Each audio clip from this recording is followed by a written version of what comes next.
Nos vamos ahora a las noticias internacionales. Isel Guerra está con nosotros ya aquí en el estudio. ¿Cómo estás, Isel? ¿Cómo estás? Buenos días. Sea muy buenos días. Sí, para revisar varias noticias que han estado marcando estas últimas horas, partiendo con esta información que está relacionada, por cierto, con el Medio Oriente y la propuesta, por lo demás, que ha presentado aparentemente Irán a inicios de esta semana a la Casa Blanca. Y aquí lo que señala CNN, con fuentes consultadas, por cierto, respecto a esta información, es que Donald Trump pareciera no estar abierto a esta propuesta presentada por el régimen persa, una propuesta de 3 fases que plantea reabrir el estrecho de Hormuz, pero sin embargo respecto al programa nuclear iraní, bueno, eso quedaría para negociaciones posteriores, incluso en una última etapa, según plantean, por cierto, los conocedores detrás de esta propuesta. En una primera fase, sin duda, negociar el fin de la guerra con garantías para que se reanuden los ataques en el futuro. Esto quiere decir un cese definitivo, ojo, no solo respecto de la situación de Irán, sino que también de Líbano. Y ya en una segunda fase, examinar cómo gestionar el estrecho de Hormuz, pero sin embargo, el tema crucial para Estados Unidos respecto al programa nuclear y sus exigencias de parte de Estados Unidos, bueno, eso quedaría entonces para una tercera fase. Ojo, Seba, que si bien, aunque no se han reunido durante este fin de semana, las delegaciones de Estados Unidos y de Irán, como estaba previsto, o al menos así lo planteaba Donald Trump en la semana anterior, eso no quiere decir que de plano estén en las negociaciones o los vínculos cortados. De hecho, lo que señala CNN por estas horas es que las partes no están tan distanciadas como parecen, pero sin embargo, esto de todas formas plantea una incertidumbre, ¿no?, a la zona, también al planeta, respecto del precio del petróleo. Sin ir más lejos, durante esta jornada ha escalado los $110 el barril, nuevamente después de 3 semanas. Pero ojo con una información que hemos conocido en estos últimos minutos, de que Emiratos Árabes Unidos se va a retirar de la Organización de Países Exportadores de Petróleos desde el próximo 1 de mayo, en lo que sin duda es un golpe para este cartel petrolero y también para Arabia Saudita, según se ha podido conocer en estos últimos momentos, porque también Emiratos Árabes Unidos abandona la OPEP o la OPEC más, que es el grupo que también incluye a Rusia, según el comunicado. Lo que señala la información a esta hora es que esta decisión se alinea con la visión estratégica y económica a largo plazo de los Emiratos Árabes Unidos y con el desarrollo de su sector energético, incluyendo la aceleración de la inversión en la producción nacional de energía. Se conoce entonces así esta información hace menos de media hora, te diría, Seba, respecto de la salida entonces a contar del inicio del mes de mayo de parte de Emiratos Árabes Unidos a la OPEP.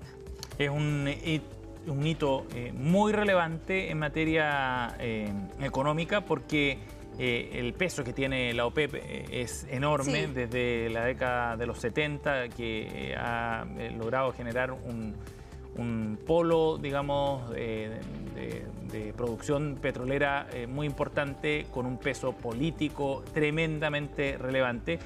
Hay que entender mejor con el análisis de esta decisión y de las razones que tuvo Emiratos Árabes Unidos para abandonar la OPEP, qué es lo que está pasando de fondo, pero por lo pronto se entiende es una de las primeras consecuencias grandes y de más largo plazo que puede en la estructura de producción petrolera que ha generado esta guerra, ¿no? Sí.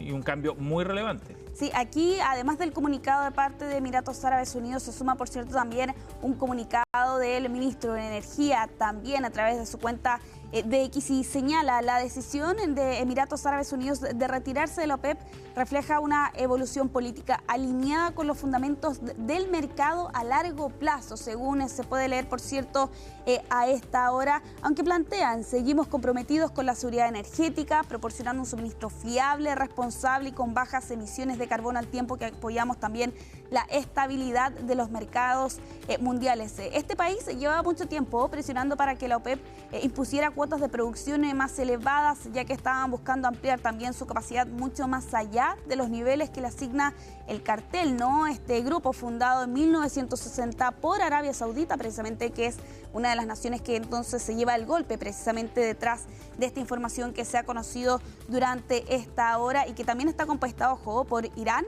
Irak, Venezuela y Kuwait, también en el caso de la OPEP o más, ¿no?, que también la integra Rusia en este golpe que da Emiratos Árabes Unidos, que se encuentra entre los 10 mayores productores del petróleo del mundo, representa entre el 3 y el 4% de la producción mundial. Un golpe entonces que da Emiratos Árabes Unidos a esta hora anunciando su salida de la OPEP. Vamos a ver finalmente qué repercusiones Seba va a tener también, por cierto, en los mercados, teniendo en cuenta el factor geoestratégico que significa, por cierto, Medio Oriente para el resto del mundo, con la salida de Emiratos Árabes Unidos y también con esta incertidumbre que se plantea respecto a las negociaciones y las propuestas que están sobre la mesa. Seba, el canciller de Alemania, señalaba recientemente que Estados Unidos está siendo humillado por Irán, que es otra declaración política también que se suma, por cierto, a lo que ha estado ocurriendo en estas últimas horas. Es una jornada entonces de noticias bien importantes, más estructurales quizás para entender qué es lo que está pasando hacia adelante, y hay que ver también cómo incide quizás en las negociaciones, ¿no? Si es que esto le da algo de poder de negociación también eventualmente a alguna de las partes en este proceso de conversaciones entre Estados Unidos e Irán. Sí, aquí el canciller de Alemania, Friedrich Merz, señalaba: los iraníes claramente son más fuertes de lo que se pensaban. Y finalmente, como ha restringido en el acceso al estrecho de Hormuz, da cuenta por lo demás también de ese poder que se ha puesto en evidencia, ¿no?, en medio de este conflicto. Vamos a ir avanzando, vamos a continuar en México con un golpe que ha dado, por cierto, la Marina de este país contra el narcotráfico, que ha logrado capturar a una importante figura del cartel Jalisco Nueva Generación, allí en una operación llevada a cabo en Nayarit, con una sorprendente precisión, Seba, sin un solo disparo.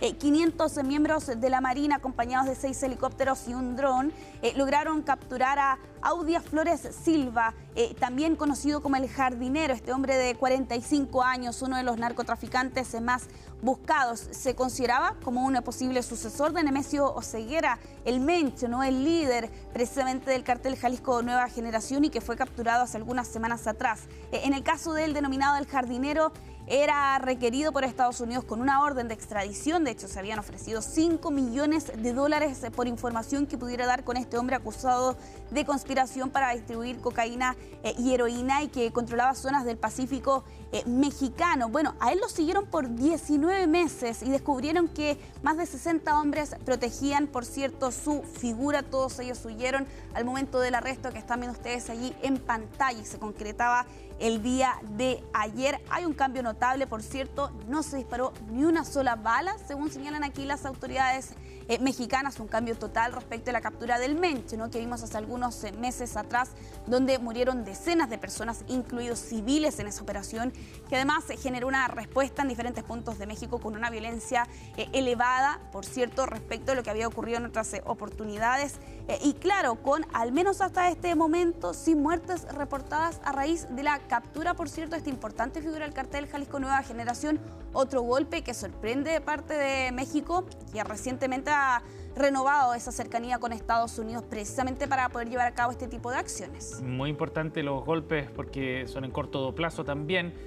Ahora, de todas maneras, el narco en México ha dado muestras también de ser capaz de ir reorganizándose, ¿no? Exacto. Ya sea con nuevos liderazgos o con la división de algunas agrupaciones en otras nuevas. O sea, tiene una capacidad operativa y financiamiento sobre todo para hacerlo. Sí, en el caso del cartel Jalisco Nueva Generación, sin duda también, por cierto, con ese poder que ha logrado amasar durante todos estos años, Seba. Cambiemos de tema. Sí. Durante esta jornada, el rey Carlos III va a dar su discurso ante el Congreso de Estados Unidos en medio de esta visita de 4 días por la nación norteamericana. Un mensaje que ya se prevé se va a extender por unos 20 minutos aproximadamente, pero ojo con algunas declaraciones que han trascendido en estas últimas horas sobre de qué podría tratar precisamente ese discurso, haciendo alusión, por cierto, a la tensa relación que hay actualmente entre Estados Unidos y Reino Unido.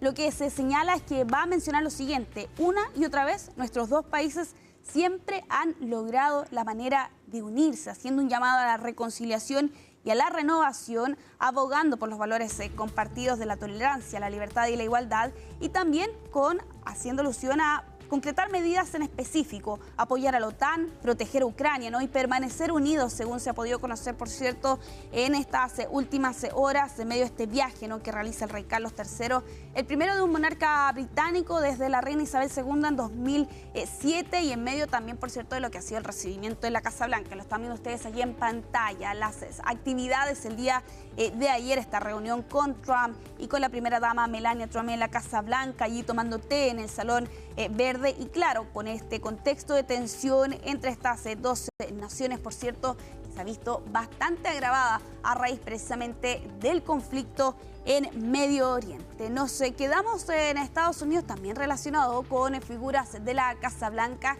y el pedido que están haciendo, por cierto, desde la administración norteamericana a que Jimmy Kimmel, el presentador estadounidense, sea despedido de la cadena ABC. Todo esto a raíz de unas declaraciones que dio el jueves pasado en medio de su programa, donde hacía alusión, por cierto, a que Melania Trump era supuestamente una viuda expectante. Y claro, con lo que ocurría días después, esto señalaba lo que ocurría el día sábado, particularmente con este intento no de asesinato contra el presidente de Estados Unidos. ¿Qué dijo el presentador, Seba? Que era una broma ligera que hacía alusión a la diferencia de edad, 23 años que hay entre Donald Trump y Melania Trump, por cierto, y claro, con los pedidos que hemos escuchado tanto de Donald Trump, de Melania Trump y de la Casa Blanca de que el presentador sea despedido a raíz de estas declaraciones. Nuevamente en la polémica, sí. Jimmy Kimmel, y presionado en un momento de tensión muy alta entre el gobierno y el movimiento político de Donald Trump, también con los medios. Gracias, Cisel, que esté muy bien. Nos vemos más tarde.